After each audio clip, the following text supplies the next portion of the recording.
were talking last time about the events of 47 when, after the UNSCOP, after this report and that report, another commission, they finally had the United Nations Commission that counted in 1947, and which issued a report, a majority report and a minority report. It was a whole committee of delegates appointed by the General Assembly of the United Nations, composed of people from different countries, not Americans. They were from places like Turkey and Czechoslovakia, believe it or not, and Iran and South America. It's quite interesting. And they, having gone to Palestine and looked the whole situation over, and the Arabs having made the stupid blunder of boycotting them. So they really yielded the field to the Jews. Remember, both sides, if anyone was here last week, were supposed to give them liaison officers to take them around and show them their point of view. The Mufti, the Arab Higher Committee, in other words, the nationalists and the Palestinians, said no one should have anything to do whatsoever with the United Nations Commission, because that would mean we're even considering the possibility of a partition, and we're not. And so they would not have any contact with the United Nations Commission. The Zionists sent Abba Eban. So what do you think they heard all day long? And then he happened to take them to see a boat get off called the Exodus. So by the time it was all over, the UNSCOP, United Nations Commission on Palestine, issued a majority report and a minority report. Obviously, the majority report said that there should be a partition in two states, a Jewish one and an Arab one. And the minority report said no, there should be a single state. Trusteeship, as they called it at that time, would be either some form of what the British mandate already was. The bottom line is there'll be no Jewish state. When you cut through all the red tape, there'll be no Jewish state. And since it's the minority report, so the way the United Nations bureaucracy at that time worked was it had to be all worked through in subcommittees of the General Assembly, and by the time it's all over, it was the majority report that was submitted for the consideration of the General Assembly, was voted on, and was scheduled to be voted on in November of 1947, so that's the thing that counts. And the rules were 2/3 of president voting. Okay? There were approximately 55, 60 countries at that time in the United Nations. There's probably 5 times that many today. And it's got to be president voting. So you understand what I'm saying. If you're there and you abstain, you don't count as part of the cheshbon. Correct? It's got to be of those 2/3 of those president voting. These numbers matter a lot if you're Jewish, and if you're a Zionist particularly, and a lobbyist in 1947 in Lake Success in New York. And so a heavy effort started of lobbying the countries by both sides, the Jews and the Arabs, although the Jews had a bigger delegation over here in America. Obviously, as far as the U.S. is concerned, the State Department, I know you'll be shocked to hear this, but the State Department was, of course, opposed to partition. They favored a variation of what we talked about with the Morrison-Grady report, which basically was a trusteeship, which is a lot of fancy words which boil down to no Jewish state. Because if you cut that out, sooner or later it's going to just be a state run by the majority, which is going to be the Arabs, which is going to be the Grand Mufti of Jerusalem, and you know where that's going to go. But the State Department doesn't care about all that. And the result is, let's go to the first one, that these guys who were the main officials in the State Department is Secretary of State Marshall. He was appointed early in 47. Lloyd Henderson was the bête noir. He was the guy that the Jews hated, right? Because he's the guy who makes all the decisions, head of the Near Eastern Department of the State Department, the real Foreign Service officer type. Very famous diplomat, I might say. Had a very distinguished diplomatic career. And Robert Lovett was also a member of what they call the wise men, the best and the brightest, as David Halberstam pointed out. These were the elites, you understand? The Wall Street types, the high-class lawyers who were employed in these super positions in the State Department, the Defense Department, and places like that. And they are the WASPs, plain and simple. And I'll tell you again, you can't blame them. They're looking purely from what they call the cold American national interest. I wouldn't say, in spite of the fact that George Marshall will emerge as one who's pretty opposed to Israel becoming a state in the partition, I wouldn't really say that it was anti-Semite. You can't do that. As a matter of fact, if anybody knows anything, not that you should, about military careers, George Marshall, a very funny guy. He was never went to West Point, and he had a very unsuccessful, that is to say, non-promotion career in the Army. He was a lieutenant forever and a captain forever, if you know how these things work. And nobody knows how the personnel decisions are made by the higher-ups in the Army. And, sometimes if you know the right person or the right wife or something like that, and he didn't, this is the way it goes. And then he had a break in the First World War. He got to be a major under General Pershing, but then he was a major forever and a colonel forever. So he was already close to 60 years old, and he was still like a colonel or something like that. And that is the usual derech for the average officer. They don't usually become generals. And this is what he was going to be. And in 1937 or 38, he was jumped to deputy chief of staff and a brigadier general. And then in 1939, Roosevelt jumped him over 150, 160 officers to become the chief of staff. It was a shock to the Army Officer Corps. And the reason is the Jews. If you want to be frank about it, or more exactly, you want to be Frankfurter and Bernard Baruch, because they knew him from the First World War, and they told Roosevelt, and they had the influence on him, and they said, you're going to fight Hitler, you can't have one of these boobs running the army, one of these fascist-type generals, of which the U.S. Army had plenty of, or these other fancy Dans, who come from high-class socialite families, who'll be a disaster in a war. You need the real sort of thing, and Roosevelt listened to him. So he was well aware of this. You understand him. He was very close, for example, to Felix Frankfurter, not because he loved Jews, but because he knew his career. So I won't exactly call him an anti-Semite, but on the other hand, he wasn't a pro either. All I know is this happened, and when the State Department makes a push prior to the partition resolution that the Truman and the Truman administration should oppose the partition, Abba Hilla Silver went, what's the word now? Viral, right? Yeah, and he said, "The hell with that." Those are the words they used, and they flooded the White House with people like your parents. They wrote letters and handwritten letters and postcards and all this sort of thing all over the place, Jews and non-Jews. And I can tell you right now, they really rumbled, and all the big shot politicians from the Democratic Party, Ed Flynn from the Bronx, and Jacob Arby, who was Jewish from Chicago, and all the machers and movers and shakers, they went to Truman, you got to do this. He freaked out because he didn't, nobody likes being pressured. On the other hand, Abba Hilla said like this, pressure works. And in his memoirs, Truman wrote, which he wrote 10 years later, the facts were that not only was the pressure movements around the United Nations unlike anything that had ever been seen before, but the White House too was subjected to a constant barrage. I do not think I ever had as much pressure and propaganda aimed at the White House as I had in this instance. The persistence of a few of the extreme Zionist leaders, gee, I wonder who he's talking about, actuated by political motives and engaging in political threats. Duh. We are talking about politics here. Disturbed and annoyed me. In other words, he banned them from the White House. But that's petulant. Presidents do that. I remember Kennedy said he's not going to get the Herald Tribune, and Nixon says he's not going to get the New York Times. But they're lying. They do. Because you can't get along with that. It's even if you say, I'm not going to talk about the Zionists or anything like that.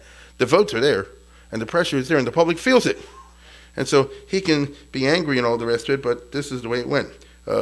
The liberal establishment at that time, unlike today, was in favor of a Jewish state, of partition. Here's the iconic face. Let's get to the next one. She owned The Nation, the magazine The Nation, which is today an extreme, not pro-Israel publication, let's put that mildly. It was different at that time. If you knew what she did, and she's not Jewish at all, if you knew what she did for the cause in 1947, you'd be amazed. They organized conferences across the country. They had VIPs of various types of academia and business and the other thing, write letters and, a petition. It was really amazing. And that's simply an example of the fact that the Zionists, organized so well by Abba Hilla Silver, reached out at wherever they can, and some people said yes. Finally, under all this pressure, Truman said, okay, the U.S. will vote for partition, but we're not going to lobby the others. At least the State Department's like this. You do it, hold your nose, and vote for the partition. Really, we don't want it to happen, but at least you'll be covered because, it's politically unthinkable in November of 47. What comes after November of 47? November of 48, So it's politically unthinkable. The United States will vote against partition, but at least let it fail on its own by there. So the U.S. won't give a push. I would remind you that in 1947, during the Truman administration in general, the United States was at the peak of its power ever in history. It was after the Second World War. Everybody was broke. We had all the money. We were giving out the Marshall Plan in 1947. It started, $15 billion, and plus the billions for England. All the countries in the world came here with the hat in hand. Australia, everybody, they had to. Stalin wouldn't do it. And by the way, they offered him money too. But he wouldn't do it because the strings attached. So Russia starved. So the United States was very influential, very powerful, if they wished to be, in those years. It's not like today, unfortunately, but it was different in those days. I would also throw in, very, very importantly, that Russia there's the famous, he looks like a nice guy, right? Tsarapkin was the General Assembly delegate of the Soviet Union, Semyon Tsarapkin, a real Stalinist, a diplomat. And Russia was fully committed to partition, right? This was the official position of the Soviet Union in March or April of 47. This was the famous turnaround that I spoke of last time. No one to this day knows the reason why they did it. Therefore, everybody guesses. I know there's 1,000 guesses out there, but that's all they are. And if you know anything about Stalinism whatsoever, all the guesses are going to be wrong. I don't know if we'll ever know, but one day it'll be some crazy reason over there. But nevertheless, it happened out there, and that means you have a whole block. And every time the State Department or some of the British said, partition not a good idea, Tsarapkin, Gromyko, these guys, they all came out and they said like this: the United States is betraying its trust, and they're stabbing the Jewish people in the back, and the world has to stand by partition, all the rest of it. Now, I want to be clear, they're also in favor of a Palestinian state. True? Partition means two states. But nevertheless, that there should be a Jewish state was really pushed very strongly by the Russians and their satellites in 1947. The Jews had to do what they can. Where are you going to get the different countries out there to do so? The answer is you got to find somebody who knows somebody, right? You have to find somebody who knows somebody. And so it's interesting, they pull out of the rabbit from the old days, Sumner Wells, Ado Burley. Josephus Davis was like 90 years old. Sumner Wells had been number 2 in the State Department under Roosevelt. He'd been number 3. This guy went back to Woodrow Wilson's time. He'd been ambassador to Mexico. These are not Jews out there, but they pulled their weight. Sumner Wells had tremendous influence in Latin America because he had been famous as a diplomat for Roosevelt, what they called the good neighbor policy. Therefore, the Latin Americans held him in high esteem. Burley had been the ambassador in Haiti and in Brazil, I think, and therefore he had special protexia with those guys. You need a person, and they found, who can call up the president of the country or somebody like that and talk to him. Josephus Daniel had been ambassador to Mexico under Roosevelt, and it prevented the United States from going to war with Mexico when the Mexicans nationalized the oil companies. Because I can tell you right now, in the 1930s, the U.S.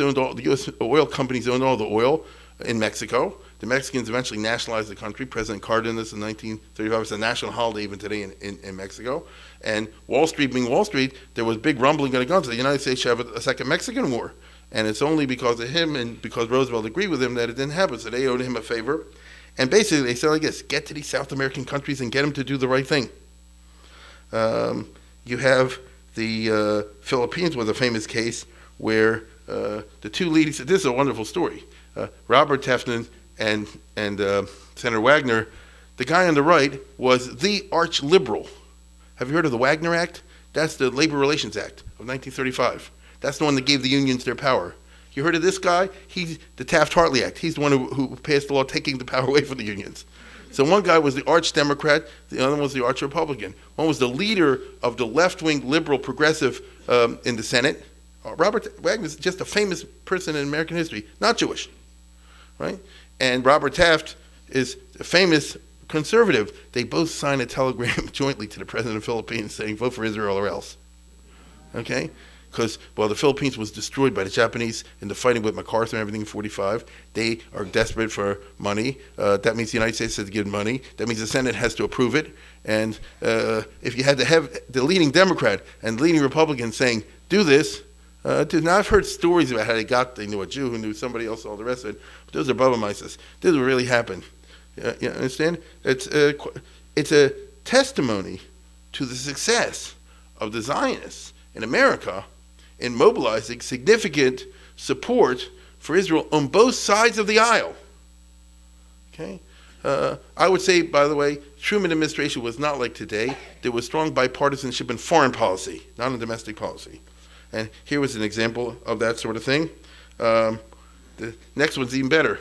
This guy is a Firestone, not Jewish, Firestone Tires, one of the leading industrialists. He was the best friend of Henry Ford, Harvey.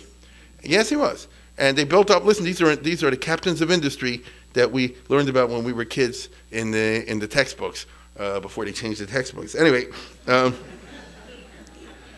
so Firestone is a big company. His son, Leonard, after him, was ashamed of the fact his father was so friendly with Henry Ford. And said, I want to do something for the Jews.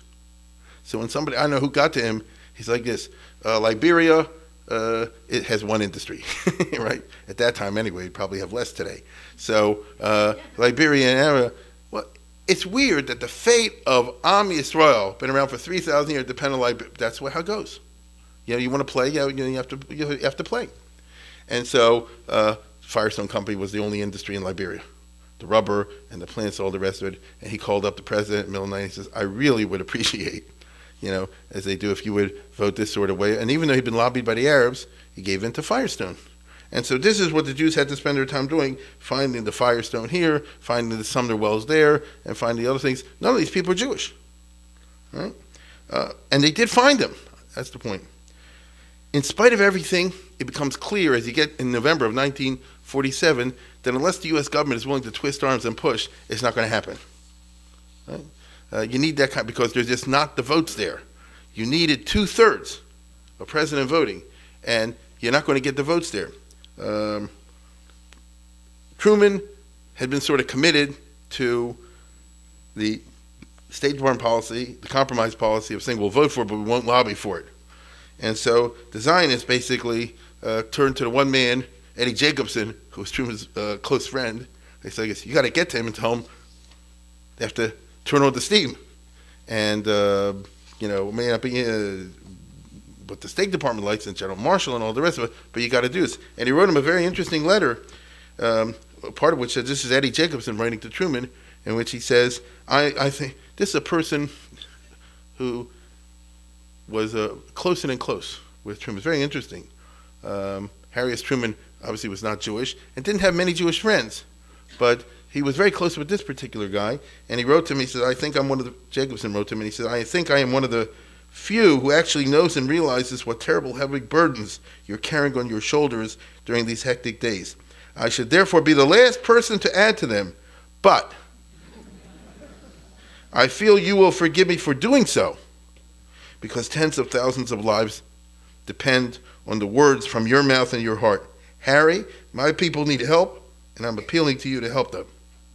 Now, the significance of this lies in the fact, and you'll see in a minute because I have some interesting things to show you, the significance lies that Jacobson never asked Truman for a favor every time he was in the White House. Now, that's not normal in politics, at least where Truman comes from. Abraham Lincoln once said like this, what's the use of having friends if you can't practice a little nepotism, you understand? This is how it goes.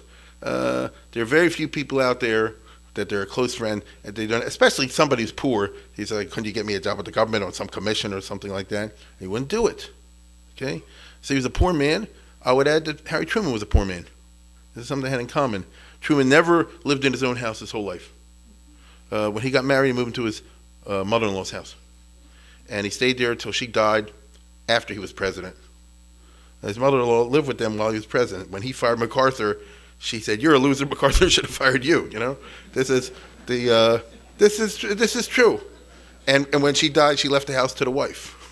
Okay, so as a matter of fact, when he left the White House, there was no Secret Service at that time for you, and when he left the White House, there was no pension, and only Congress felt sorry for him. After a couple of years, he was really facing, real poverty, and they voted a pension for him, even the Republicans, because it's a bizionist. The only thing is you can't make it a pension for just one man. So ever since then, they made the Presidential Pension Act, right, which they gave him at that time $50,000 or $75,000 a year. I don't know what it is now. These presidents don't need it. They go around making speeches all the time, and they make a fortune. But they take the money anyway. But I'm just saying, you're talking about a very unusual presidential situation. You're talking about a very unusual relationship.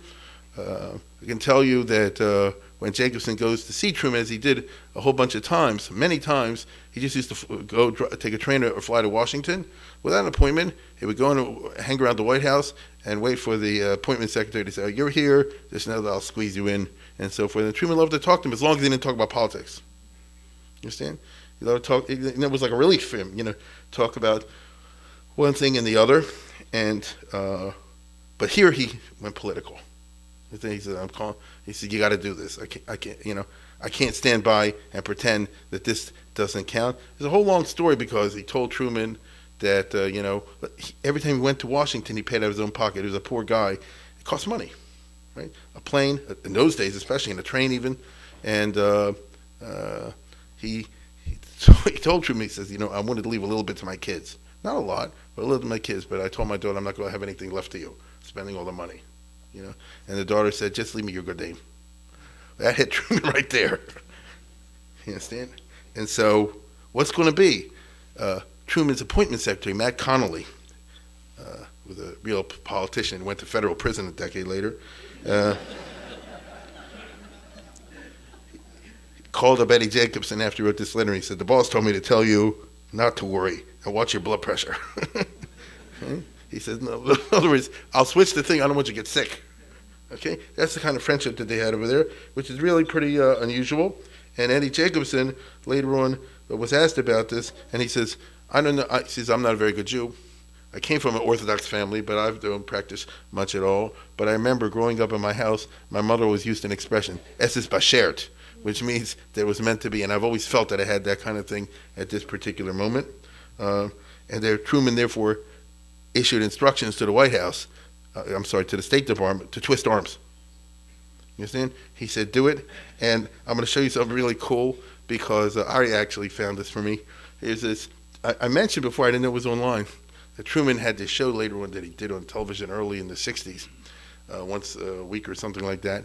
And one episode was all about Palestine, the whole Palestine issue.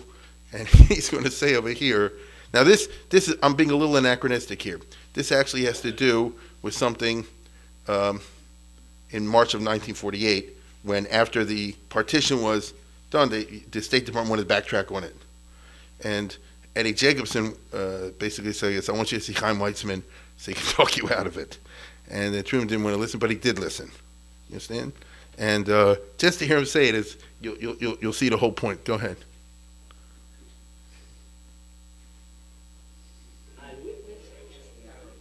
No, I don't want that. Whoa. I'm sorry. Yeah. I beg your pardon. Yeah. This will be fine. I'm sorry. I went out of order. No. You're exactly right. You're right. Now you're going to see an Arab who was the Saudi Arabian delegate in the General Assembly in 1947, in later years, complaining about the arm twisting that was done by the Truman administration. Go ahead. I witnessed a demonstration in actual political science in action, the pressure politics that was applied, the economic promises, persuasions, the propaganda, the breathing down the throats of the delegates. To the Jewish people, politics was not a gamble. It was a science. And there you have it. Yeah. And the best example of this, I always think, China. It was not Red China. It was non-communist, Chiang Kai-shek. And they were going to vote with the Arabs. And they were on the ropes in 1947 fighting the communists. And they're very desperate for American money. Bernard Baruch, a famous American financier who had zero connection with Judaism. I think the only thing he did was say Kaddish once a year. I'm serious about this. He goes to the foreign minister of China, Wellington Koo. That's a wonderful name, right? He was the brother of Madame Chiang Kai-shek. And, it's all in the family. And he basically says like this, you're not going to get a penny. I'm going to use whatever influence I have in Congress. I'm going to cut you guys off. And China ends up, I think, abstaining, if I remember correctly, because so this is pressure politics. You see? It's not use your best judgment. It's you do it my way or else. Believe me, the Arabs know this. And therefore, when you tell them the United Nations voted for, in 1947, for Israel, they say, well, that doesn't count. Look at all the cheating that was done over there. And there you have it. The delegations of the Jews and the Arabs are permitted to address the General Assembly, each one making their case. You'll see in a second little excerpts of the Palestinian guy named Katan, who was an Oxford University graduate, and versus Abihel Silver. And each one makes his case, although you'll see, I think you'll agree with me, Katan is a very capable and articulate guy, but it doesn't make much of an impression. Abihoel Silber was a Reform rabbi at the best, a real orator from those days. Tell me what you think. I come to you, sir, as a representative of the people of Palestine, as an Arab whose roots are deeply embedded in that tortured land. The Arab people are deeply anxious to find a just and lasting solution to the problem before you, because it is their own problem. The problem of their present life and their future destiny. Abba Hillel Silver, le sioniste, est un rabbin réformiste. Il vit à New York. Il représente l'agence juive dirigée par Ben Gurion. The Jewish people belongs in this society of nations. Surely the Jewish people is no less deserving than other peoples whose national freedom and independence have been established and whose representatives are now seated here. The Jewish people were your allies in the war and joined their sacrifices to yours to achieve a common victory. The Arabs of Palestine are not claiming their country on pledges made to them, for it belongs to them. Nor are the Arabs claiming their independence on assurances. They are entitled to such independence as being their natural and inalienable right. We hope that that people, now rebuilding again its national life and its ancient homeland, will be welcomed before long by you to this noble fellowship of the United Nations. You take your pick. The point is that you really had a clash, and what's really interesting, as I say, from the American politics point of view, is that it was the WASP establishment, it was in the State Department in the mind of Truman versus Eddie Jacobson. And look at this next clip. Dr. Sam Weitzman has been trying to get in all along, and I wouldn't let him in. But someone did come to see me, and he got in. This man with whom I was in business was Eddie Jacobson, one of the finest men I ever had anything to do with. He came in, he stood around, didn't say very much, was as quiet as he could be, and I finally said, Eddie, what in the world's the matter with you? Have you at last come to get something? Well, because you never have asked me for anything since I've been in the White House and since we've been friends. And then he told me that he thought that I ought not to keep Dr. Weitzman out of the White House. He thought I ought to see him. And I told him that I would see the doctor, but he'd have to bring him in the side door. I didn't want any propaganda started on the thing. Dr. Weitzman's first name was C-H-A-I-M. And I didn't know how to pronounce it, so I called him Cham. Called him that to his face, and he liked it. He was a wonderful man, one of the wisest people I think I ever met. We had a long, long conversation, and he explained the situation from his viewpoint, and I listened to him very carefully. And at the same time, I sent for Eddie Jacobson, and they both sat down and talked to me for a long, long time. When we were through, I said, all right, you two Jews have put it over on me, and I'm glad you have. What am I supposed to say to that? Listen, I'm going to tell you something. I know people read novels and they go to movies all the, what for? The facts are always, you won't be surprised that if you're a State Department type or somebody from the Harvard, Yale, Princeton, WASP establishment, it's going to freak you out, right? To call in Eddie Jacobson. And indeed, Dean Acheson, who was very, very close with Truman, and there you see was one of his best friends, Felix Frankfurter. So you can't say, as I said before, that he was an anti-Semite, and he was not. But he was very, very strongly opposed to everything that I just described.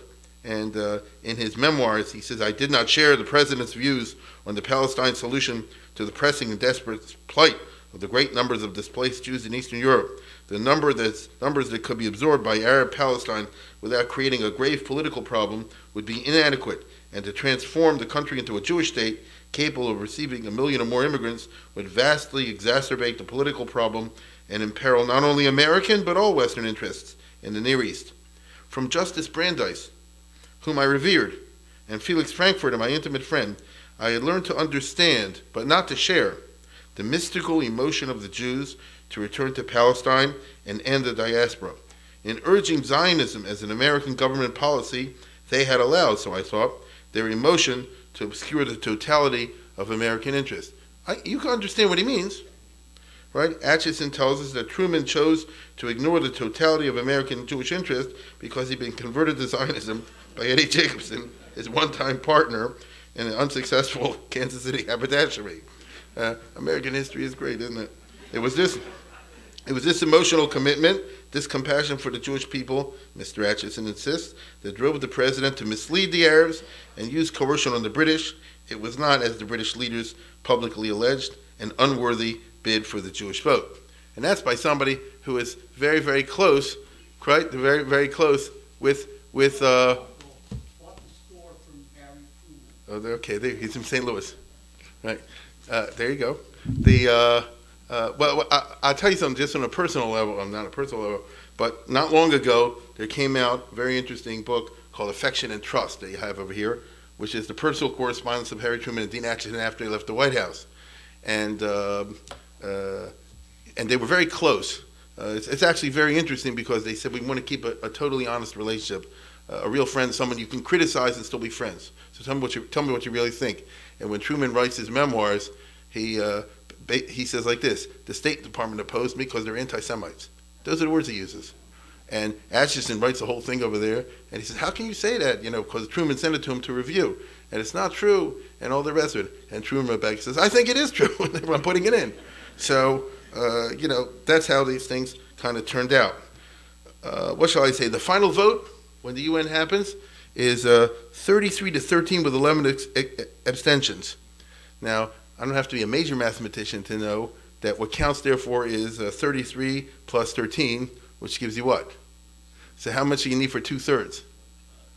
Right? You need 31. Right? So they barely made it, is what I'm trying to say. Okay? They barely made it. They made it by 1. I always like to say that Belarus and Ukraine were not really countries.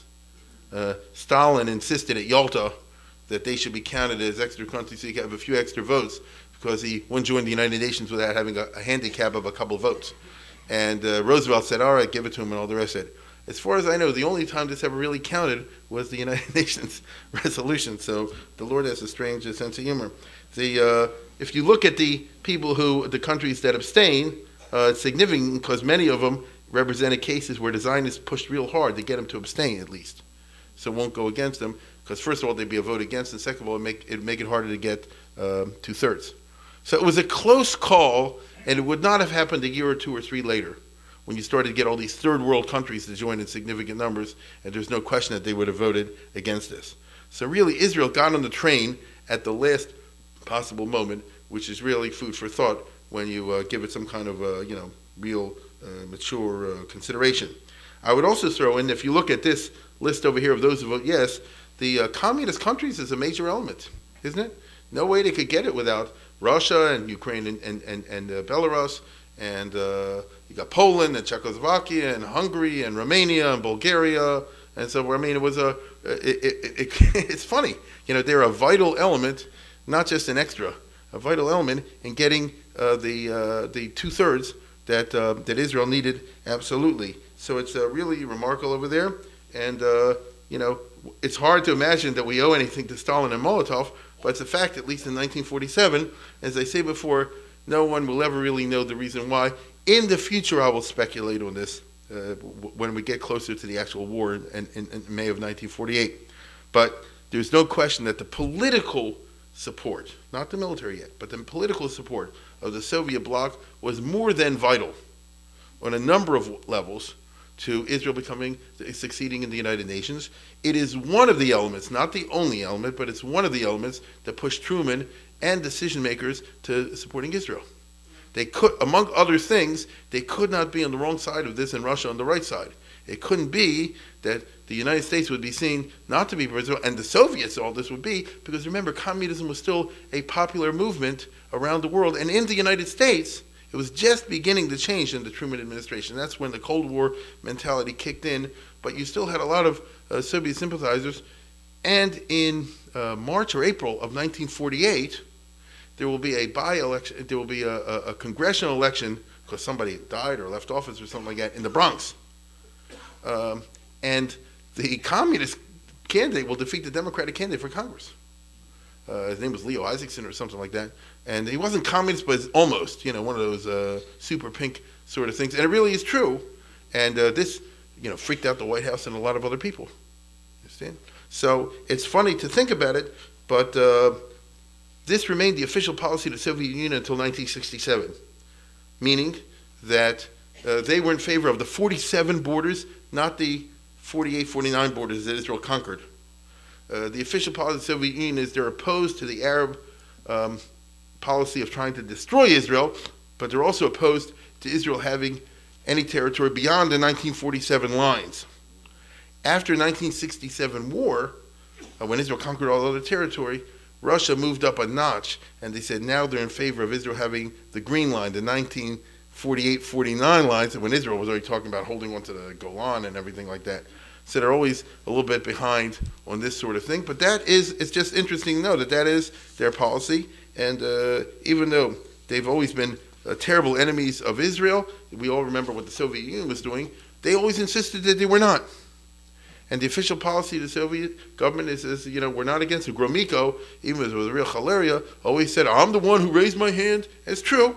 And was the extra vote that put Israel over and all the rest. And I'm the one who made the speech in 1947, all of which is true. So politics is what it is.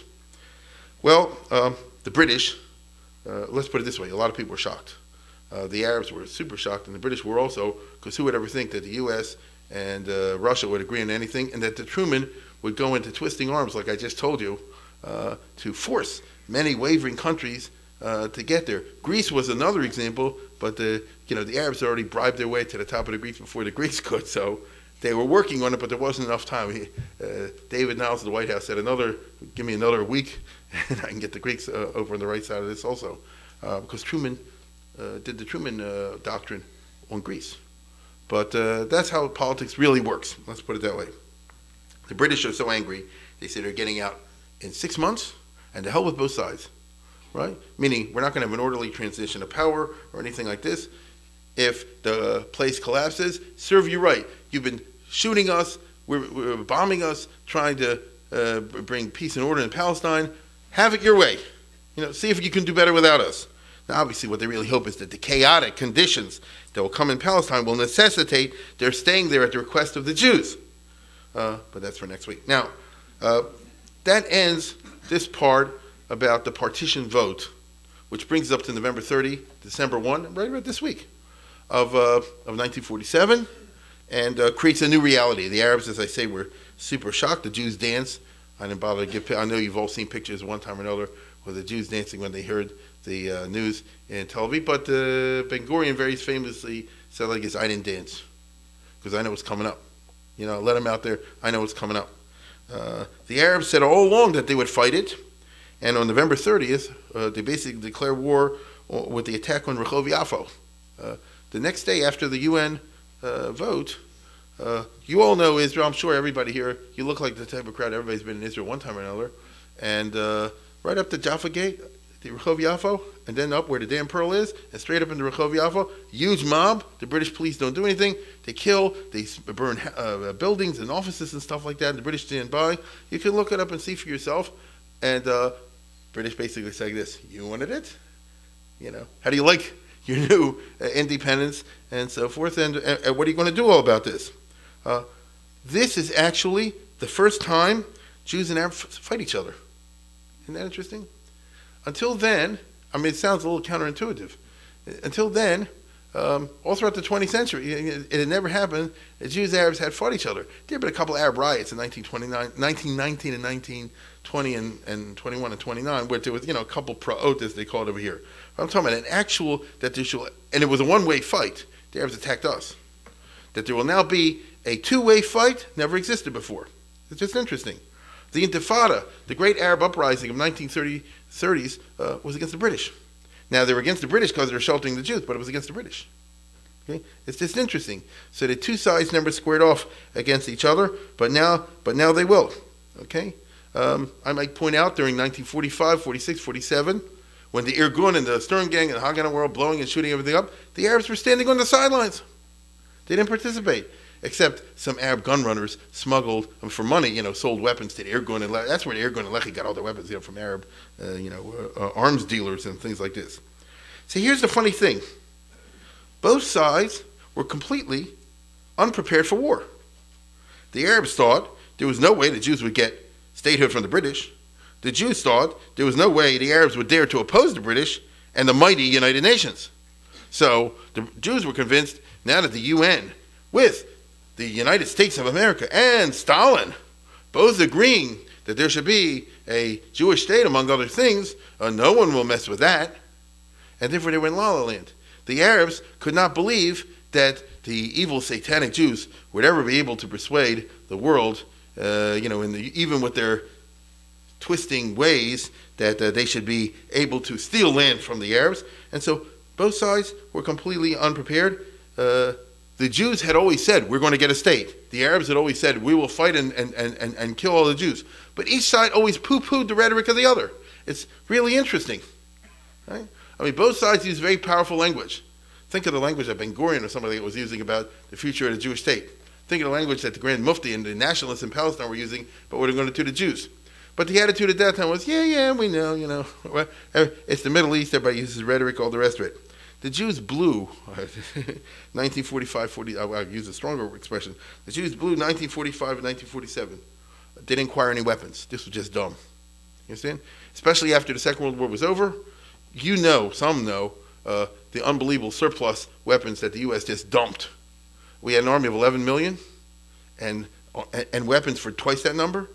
And, you had a huge armaments industry over here. And when the war ended, they demobilized the army, sent everybody home, and they had unbelievable amount of planes and tanks and bombs and this and that and the other, and rifles and guns and who knows what.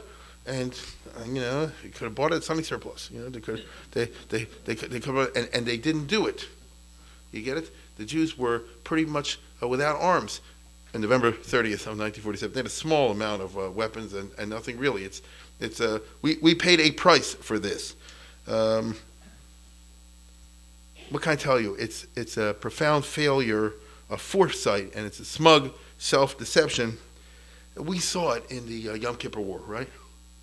I'm sorry to say, when Israel was a surprise attack simply because they couldn't believe that anything would ever, they wouldn't let facts get in the way of their grand conception. We've seen this in other times in history as well. Stalin, of all people, was surprise attacked by Hitler because they were just convinced it couldn't happen. So this happened in Israel, that they should have easily gotten a hold, either in Israel or outside the country, of a vast amount of materiel, but they didn't do it. Ben Gurion did not become Sar Bitachon, meaning the guy in charge of military matters, until the Zionist Congress, December of 1946. That's late.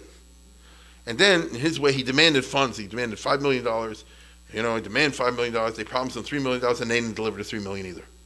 So all during 1947, they're just talking, but nothing's really happening among the Jews. I can tell you the Jews won't really, that's how democracy works. They won't really start to arm until after November 47. Even then, it'll take several months. Okay, it's shocking looking back in hindsight, but this is the way it really happened. They'll debate, they'll talk. The Haganah and such people were run by committees. It was like a shoal. Each party. I'm serious. Each party was called the Ramah, the high command of the Haganah, and they had 3 members from the Mapai party. They had 2 members, a guy named Wasserman from the Mizrahi party, and somebody from the Revisionists, and people you never heard of. And there's a reason you never heard of them. The point is that it wasn't run in any kind of serious way with a centralized direction from top down and with a plan and all the rest of it. It's true, Ben Gurion foresaw already in 1945 that there would be a war. That's the funny part about this. And he had a famous meeting in New York with this guy Sonnenborn, who's from Baltimore originally, Sonnenborn family, who was a rich guy. He married Dorothy Schiff, and he was a Zionist sympathizer. He'd been to Palestine in 1919 and so forth. If you're a Baltimore Jewish, he was friend of Henrietta Zold, from that chevra.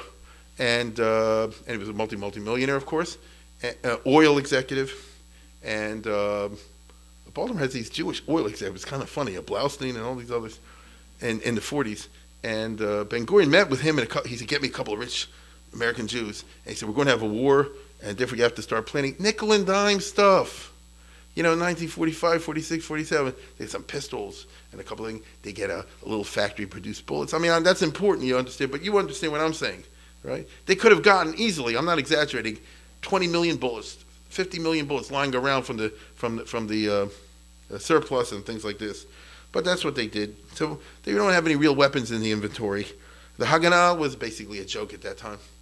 The Palmach was the only real fighting force that Ben-Gurion has, that the Jews have, organized force. 3,000 people, 2,000 boys, 1,000 girls. It's tiny. You get it? To be in the Haganah in those years, once a week you have like a training session for an hour. If the British break in, you have to, scatter. What's the training session? They go in a synagogue or someplace. They pass around the pistol. Everybody should see what it feels like. But this is what it was, right? They show you the principles of throwing a grenade. This is. Let's face it. It ain't exactly how you're going to put an army together over there. But it's also true that the British presence in Palestine was stifling. When the Palmach and these guys want to practice, what do? They have to go to far out kibbutzim somewhere. And many times somebody will tell them, the British will show up, and then they have to scatter.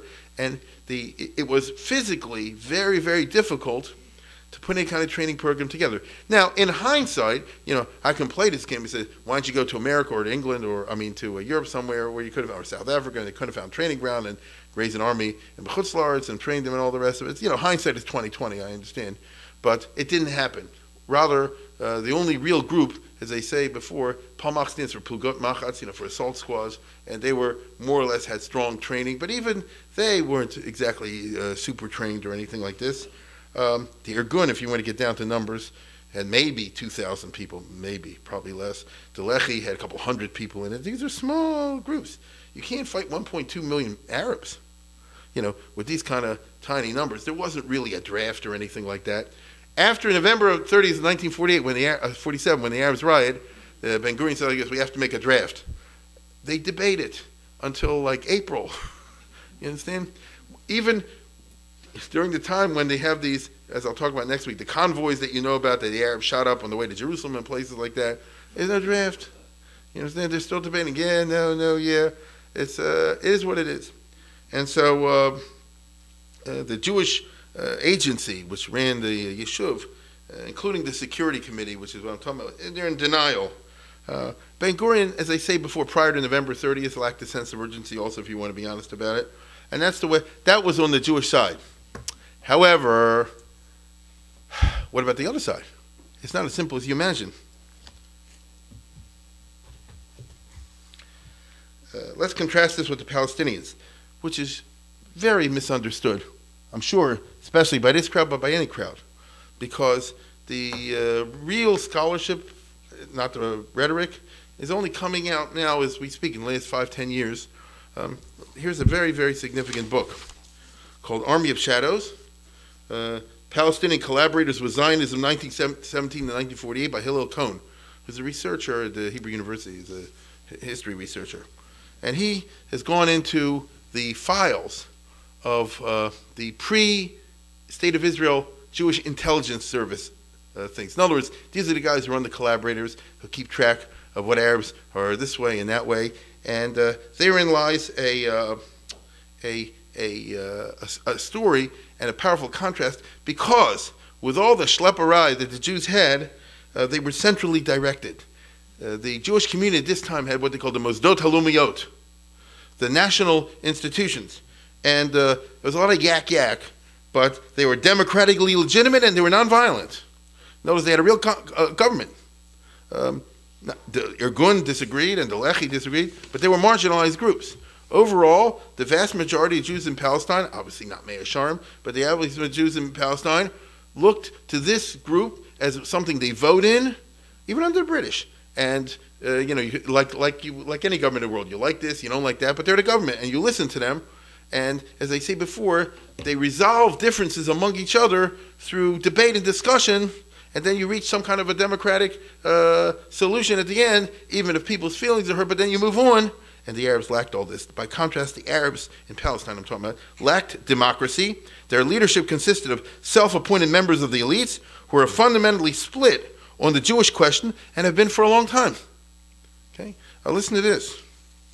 In 1920, is it? 1921, a formal delegation representing Palestinian Arab national institutions, 1921, set out for London in a desperate last-minute attempt to persuade England to back off from the Balfour Declaration.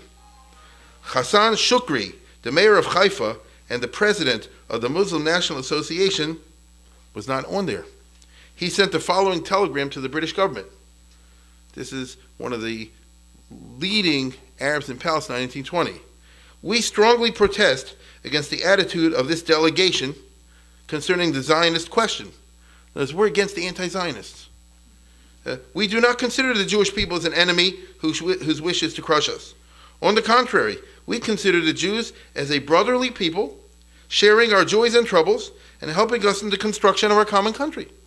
We are certain that without Jewish immigration and financial assistance, there will be no future development in our country, as may be judged by the fact that the towns inhabited in part by Jews, such as Jerusalem, Jaffa, Haifa, and Tiberias, are making steady progress, while Nablus, Acre, and Nazareth, where no Jews reside, are steadily declining.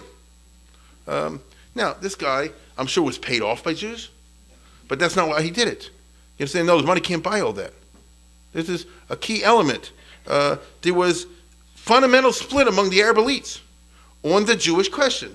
But the Palestinians don't like to talk about this today. This is something that the past you suppress, and you're trying to impose a monolithic version upon it.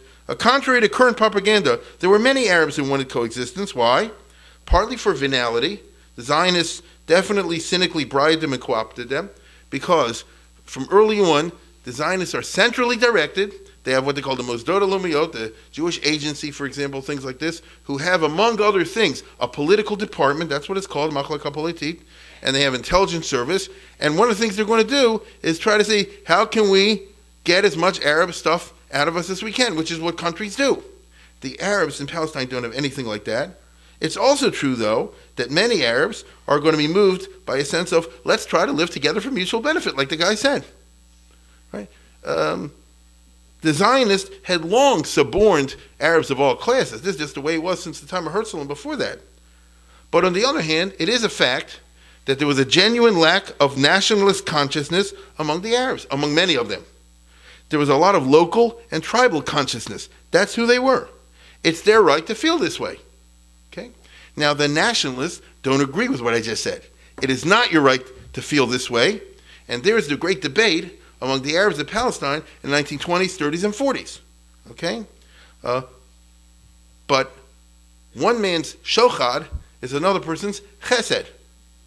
Right? One person's bribery is another person's chesed. Again, it's remarkable. I'll just read you one of 100 or 200 stories that this book has. They're quite remarkable. Obviously, I can't do a lot with you tonight, but just to give you one idea, I'm talking about from the 1930s, when the Intifada is raging and they're shooting at, the Arabs are shooting at people all over the country, and the Jews, among other things, are trying to duck, but the Zionist agents are also trying to find as much information as they can about from among the Arabs. And so he talks about Ezra Danin, who is a famous Israeli intelligence executive. He's the one who started the Shai, right?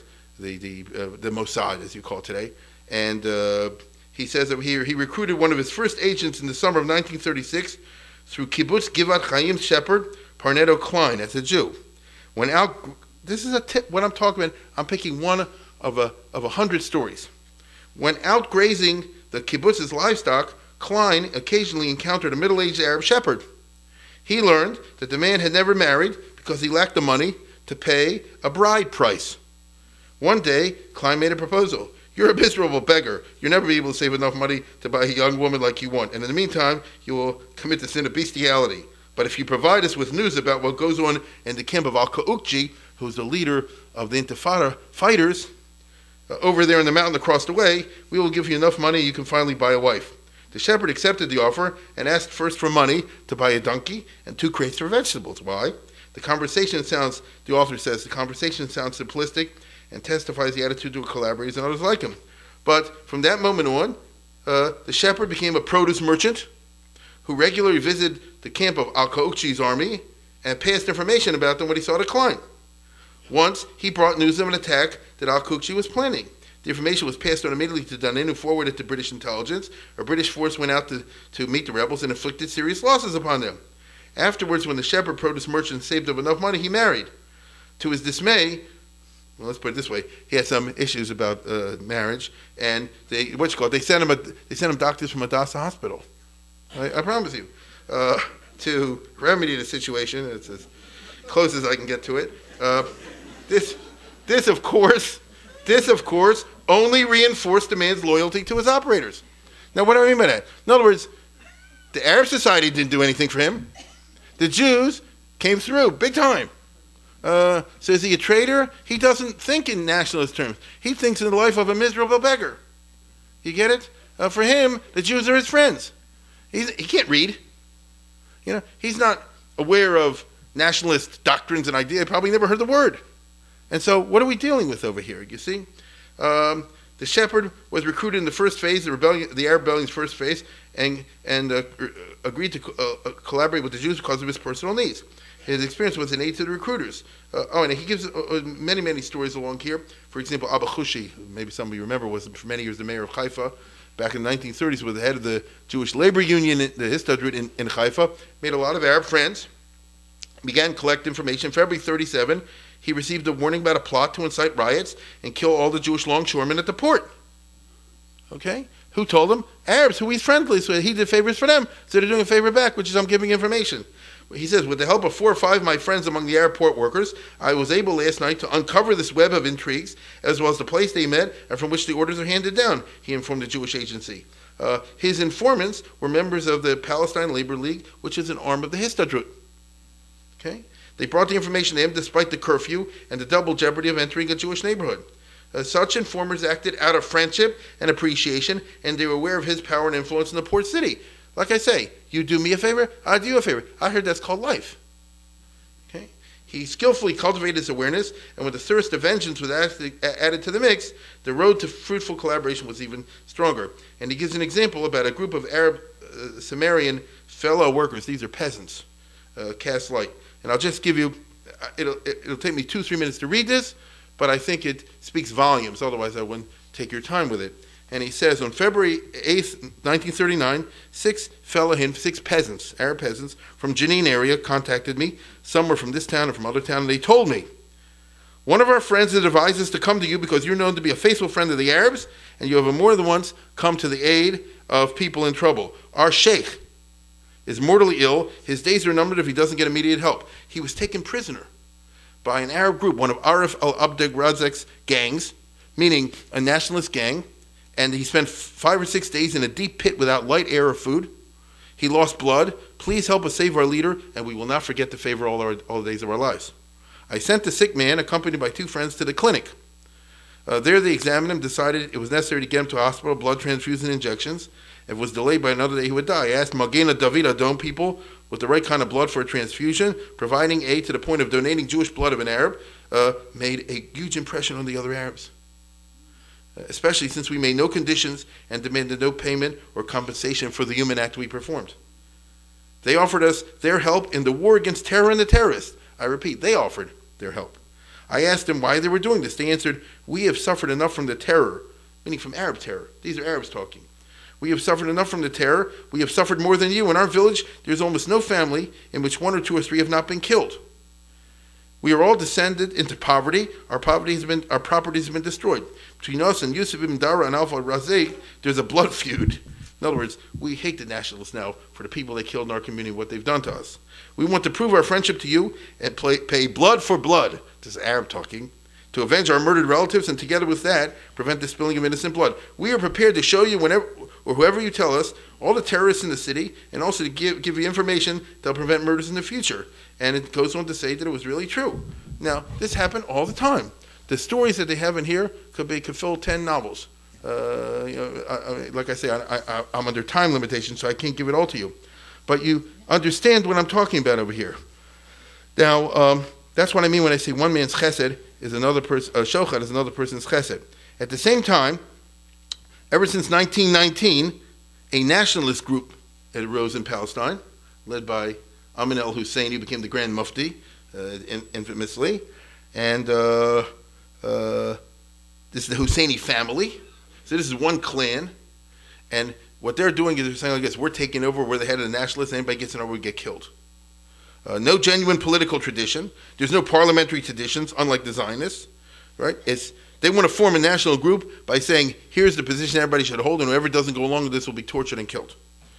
In the Intifada that rises in the 1930s, Husseinis systematically kill and torture their opponents, creating a toxic Palestinian politics, which is still the norm today. And in their rage, the Palestinians who are opposed, for whatever reason, to the Husseinis, turn to the Jews for help and cooperation, as I read you.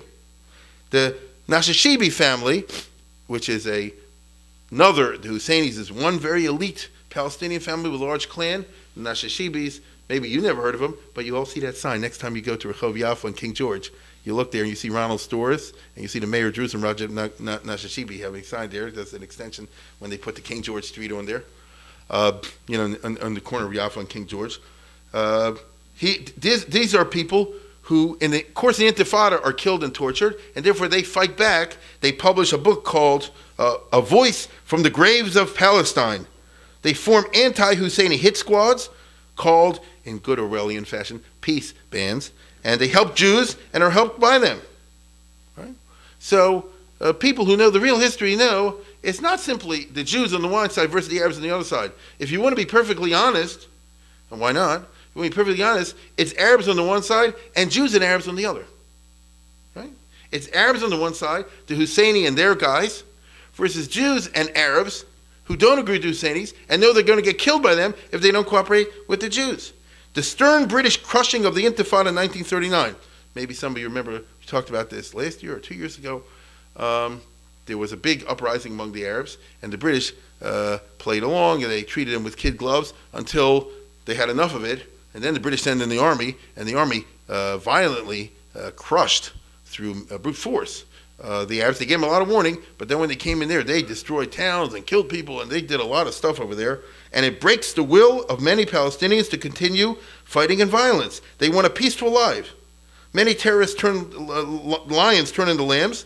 This is an aspect of the changeable Arab personality. It's well known in Israeli history that up to 1939, you couldn't go anywhere. The Intifada was going to kill you. As soon as the war broke out, and after the British crushed them, many Arabs, Palestinians, didn't want any more wars again. I'll give you an example. If you lived through Sherman's march through Georgia, you've had your share of wars, correct? Do you agree with that? So that's the equivalent that happened over here, and 10 years later, they don't want war either. It's only 10 years since the Intifada. People forget that. And already in late 1930, 1940, it's a new Palestine. Jews can walk in any Arab village. It's crazy. We have records of this. They can drive through Hebron and other places, and there's no bother. Even people who yesterday were part of bands that were going around killing people just stopped. The trouble with the Arabs is sometimes they turn back. But in 1940 to 45, I would say, or 44, it was super peace over here. The Husseinis flee with the crushing of the rebellion. They are banished or imprisoned during World War II. The Grand Mufti, of course, as we all know, was buddied up with Hitler, right? Jamal Husseini, his number 2 man, was exiled by the British to Rhodesia. Others were sent to the islands, wherever, in the Indian Ocean, things like this. And others fled to Iraq. And so the heart of the strong Palestinian nationalists, the bad people, in other words, they were absent from Palestine during the Second World War. And that explains the radical reversal of the atmosphere in Eretz Yisrael during the Second World War. Now, in reality, the fighting had not stopped.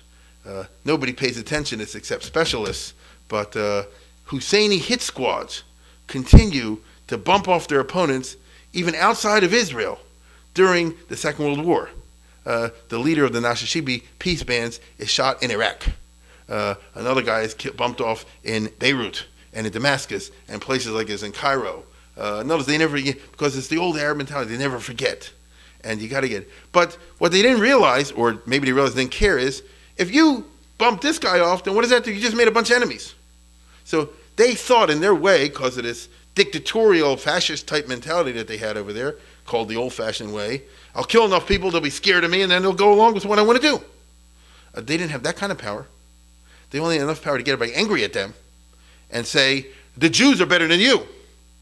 And this will be one of the most important things that the Jews will have going for them in the Arab-Israeli War of Independence of 1947, 48, 49.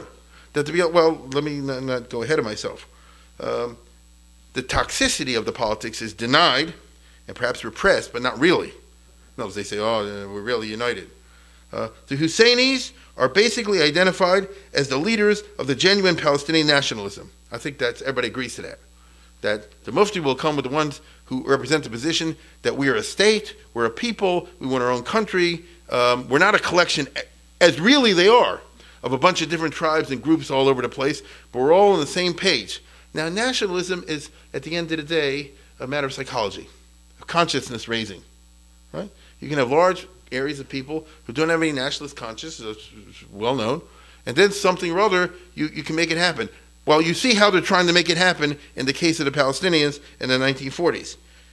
Then, of course, there's also the conflict between the Husseinis on the one hand, and the Hashemite family in Jordan, King Abdullah, okay, who's our next friend over here. Him and the Husseinis hate each other, would like to kill each other. You can be darn sure that Abdullah will vastly prefer the Jews, for example, to the Mufti, and the Mufti will kill him in 1951. All right? There's no, listen, Abdullah's in it for number one, and we will see that. But within the maneuvering over there, there's no question that what eventually happens, as a recent left-wing Israeli historian has called it, collusion across the Jordan, right? Which he considers to be a dirty word. But that's what happens. The Jews and the Jordanians will both be determined that whatever happens, and however we divide anything up, nothing for the Mufti, nothing for the Husseinis. You get it? Arafat, by the way, is related to Husseinis. See, I'm telling you, you don't know anything unless you know who was who. So therefore, in 1945, 46, and 47, the British, the Khalarias, permit all the Husseini guys to return. Not the Mufti, but everybody else. Number 2, number 3, and all the other guys down the line. I'm just really outrageous because these people were war criminals, all the rest. The British just let them come back. The Arabs watched the British-Jewish conflict from the sidelines. Some sell guns, as I told you, they were going to Lehi. But during this time, the Palestinians satisfy themselves with rejectionist rhetoric, but not really violence. They shoot their mouths off about how they're going to crunch the Jews if the Jews dare to give them any trouble, but they don't really think the British will ever leave. The Jews, by the way, were equally skeptical about this, and that's why neither side amassed any kind of arms and weapons during 1945 to 47. You'll see an Arab guy talking now, leading Palestinian, about how confident they were that, I think with a few rifles, they can drive all the Jews in Tel Aviv into the sea, which is just stupid. Okay? Listen to this. The UN committee considered the partition of Palestine into a Jewish and an Arab state.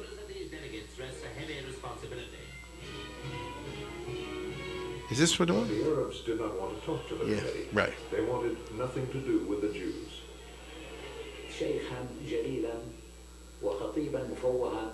Sadri ad-Din was an honorable sheikh and an eloquent speaker. And he said, if the Jews want to take Palestine from us, we swear that we will throw them into the sea. And he pointed to the Mediterranean, which was a few hundred meters from the place where we had gathered.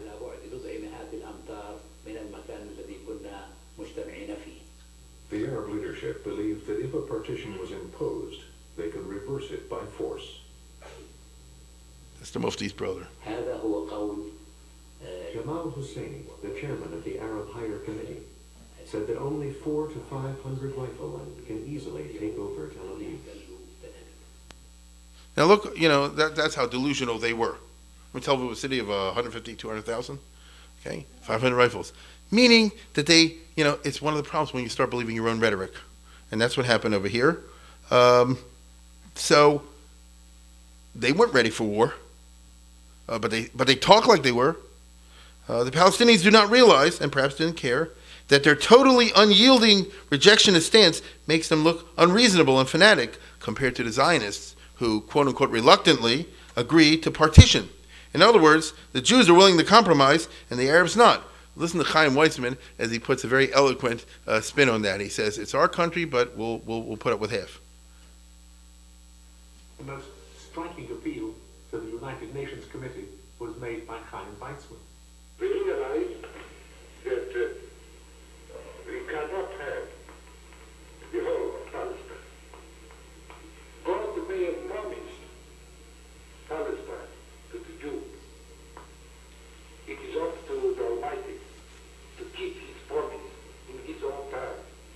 Our business is to do what we can in a very imperfect human way.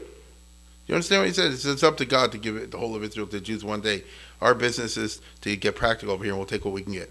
That's what it is. So people say, I guess, all right, that's, Shnai Mochzim B'Talis Yachaloku, as they say. If two people are arguing over something, well, the person who says, I'm willing to split, sounds more reasonable from the political point of view than the person who says, I'm not. I want every single bit. And based on what kind of reality, we can take 500 rifles and take over Tel Aviv.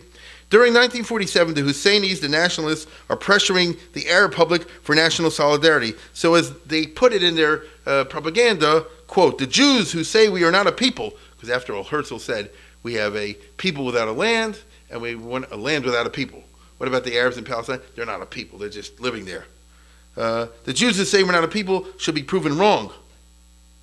So we should boycott them, and they don't. And we should have nothing to do with the Jews, and the people don't listen. But they also bump off their opponents all through the year, turning the families and friends of the victims into enemies of the Mufti, and sometimes friends of the Jews.